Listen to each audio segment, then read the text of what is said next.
திருப்பத்தூரில் தமிழ்நாடு முற்போக்கு எழுத்தாளர் கலைஞர்கள் சங்கம் முதல் மாநாடு.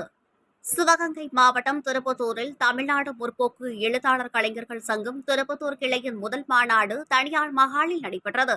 இந்த மாநாட்டிற்கு தமிழ்நாடு முற்போக்கு எழுத்தாளர் கலைஞர்கள் சங்கம் திருப்பத்தூர் கிளையின் தலைவர் பேராசிரியர் கோபிநாத் தலைமை வகித்தார். நல் நூலகர், தமிழ்நாடு முற்போக்கு எழுத்தாளர் கலைஞர்கள் சங்கம் துணைத் தலைவர் ஜெயகாந்தன், அறிவொளி பாண்டி, வான்மதி முத்துக்குமரன், சுபா வீரபாண்டி ஆகியோர் முன்னிலை வகித்தனர். முன்னதாக மக்கள் இசை கலைஞர், தமிழ்நாடு முற்போக்கு எழுத்தாளர் கலைஞர்கள் சங்கம் செயலாளர் வைகி பிரபா வரவேற்புரை நிகழ்த்தினார்.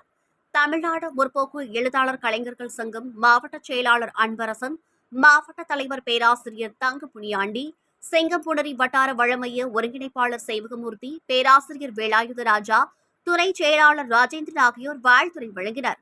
வழக்கறிஞர் இளையராஜா, கவிஞர்கள் சரவண பாண்டி, சாம்ராஜ், அன்னக்குடி கமலநாதன், சுகன்யா, பேராசிரியர் சிவகுமார், பிரம்மன், தமிழ் தேசியர் செல்வமணி, குத்புதீன், பொறியாளர் கல்யாண கண்ணன், ராம்குமார், ஜெய்சங்கர், அபுதாகிர், லப்பைக்கனி, ரெத்தினம் உட்பட கலைஞர்கள், கவிஞர்கள், எழுத்தாளர்கள் என ஏராளமானோர் கலந்து கொண்டனர். நிகழ்ச்சியில் கவிதை வாசிப்பு, பாடல் வெளியீடு, புத்தக அறிமுகம், பணி நிறைவு, பாராட்டு விழா உட்பட பல்வேறு நிகழ்ச்சிகள் நடைபெற்றன.